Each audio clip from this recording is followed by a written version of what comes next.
Hi friends, welcome back to my channel. If you're new, my name is Emily. Today's video is a Christmas DIY video. I'm going to be using items that I have thrifted in the past and that I have upcycled in the past, and I'm going to be upcycling them for Christmas DIY projects. So if you're ready, let's get started. Okay, for this first project, we are going to be making over these thrift flips. The first one here with the seashell I did on a video in the springtime, I believe, and it has sat in my booth this entire time. And this one that I am messing with right now with the transfers on the front. I did those about a month ago for an event and that didn't sell either. And I wasn't really happy with it. So I decided that I'm going to do something different with them completely. So I sanded down the transfers to the raw wood, and I also sanded down the paint and the stamps from the other block. So I wanted to get as much of the paint off as possible. And instead of putting greenery in them, we're going to flip them over and make presents out of them instead. I love these so much more now, and I'm so happy that I did these. I love these. I love this project so much. So I am going to be doing one present white and then one present is green, and I have to do 2 coats of the green, but I only have to do 1 coat of the white chalk paint, and I do distress them just lightly all on the edges so that it does have a slightly distressed look. And then I am going to be adding ribbon to make it look like a present. So I'm going to be cutting the ribbon equal length, and I'm going to attach them with hot glue. So I'm going to, as you can see here, I'm going to tuck the ribbon onto the inside of the box, and I'm going to attach it with hot glue, and then I'm going to do the same thing so that the ribbon like crisscrosses it, just like if you were to make a present for somebody. I really like this red and cream colored ribbon that is sitting on the green box. I got it from Hobby Lobby. I really, really like that ribbon. I wanted to use it for both of them, but I also wanted them to be different. So that's why I didn't use the same ribbon for both of them, but I really love this red ribbon.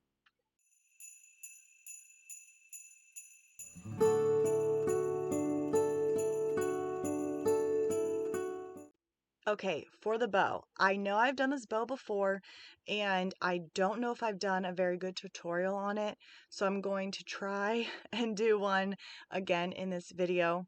I have 6 equal strips of ribbon.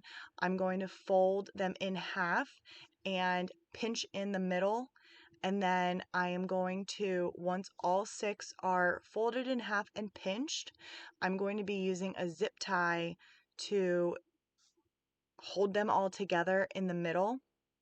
Once I have them all positioned how I want, I'm going to tighten the zip tie, and then I'm going to fluff out the ribbon. So the tail part of the ribbon, I'm going to have 3 on one side and then 3 on the other, and I am going to trim the tails so that they have that nice cut mark on them, and then I'm going to fluff out the top portion of this bow. You can do this with 4 or 5 strips. You can also do 3 strips of one color ribbon and 3 strips of another, and then just alternate the ribbon when you fold them so that you have the different colors. There's a lot of different ways. I've also done 3 different types of ribbon. So I've done 2 strips of one color, 2 strips of the other, and then 2 strips of the last one.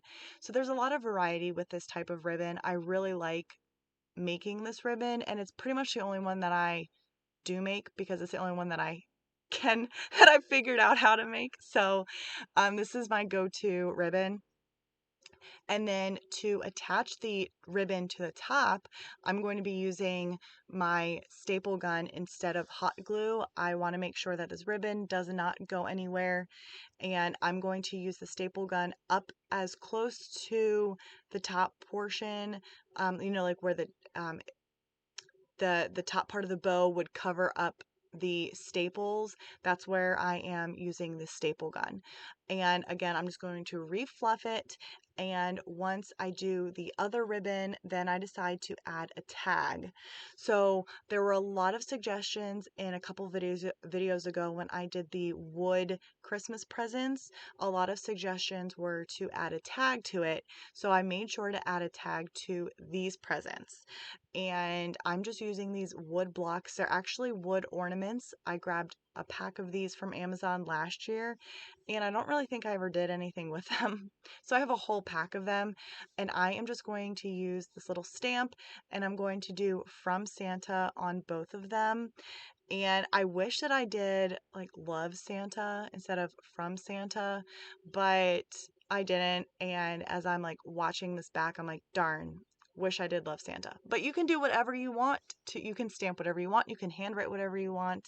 I'm going just to attach this tag with some, I believe I use just like regular twine, and then this project is done. I really hope you guys like the transformation of these wood boxes into presents.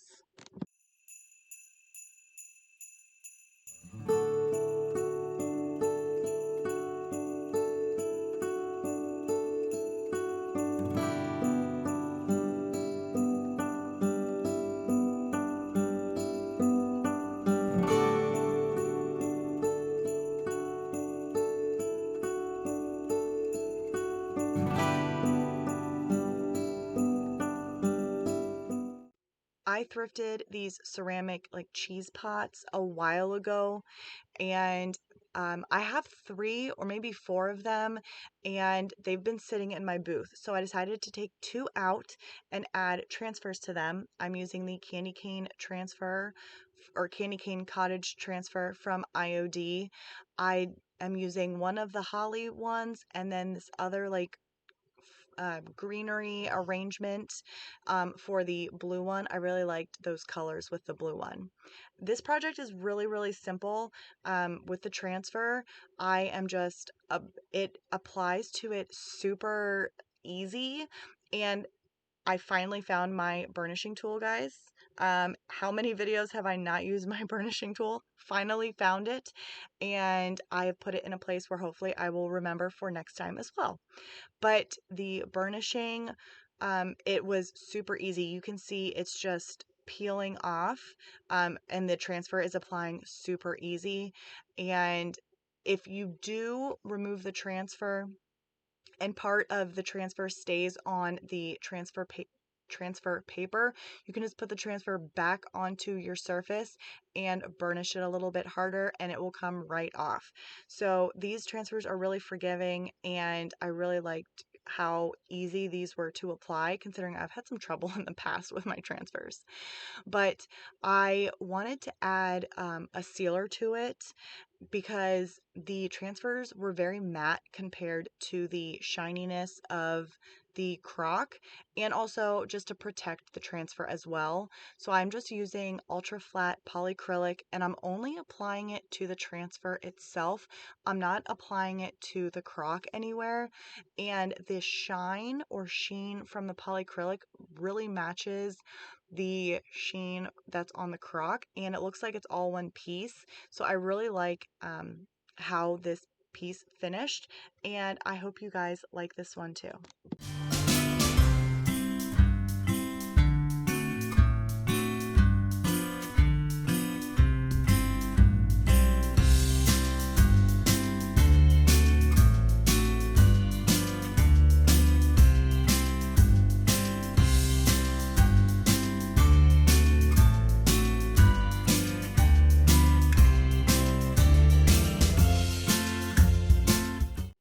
Okay, for our last project, we are going to make over another thrift flip that I did several months ago.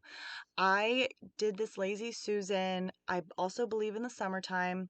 I did apply a transfer to it, and I had also used the Dark and Decrepit to stain it. So I sanded it down completely.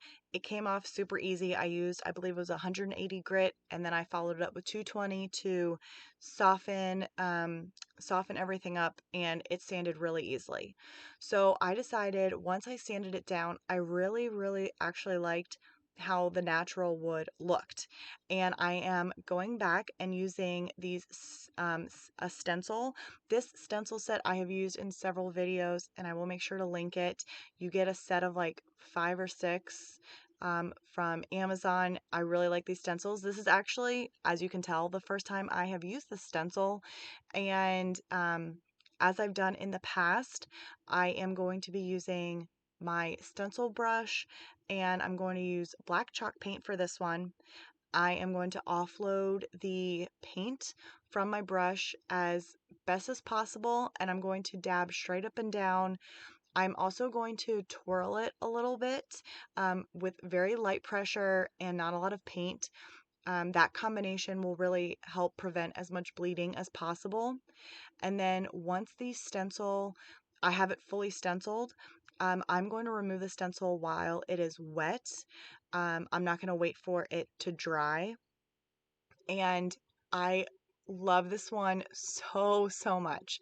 I did let this fully dry, and then I did spray a clear matte spray on it first before I applied the polyacrylic.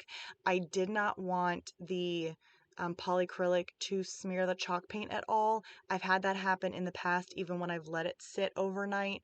So I have just gotten in the habit of spraying it first and then applying polyacrylic, and then this one is done. I hope you guys like this one. I like this one better than the first Lazy Susan I did, honestly.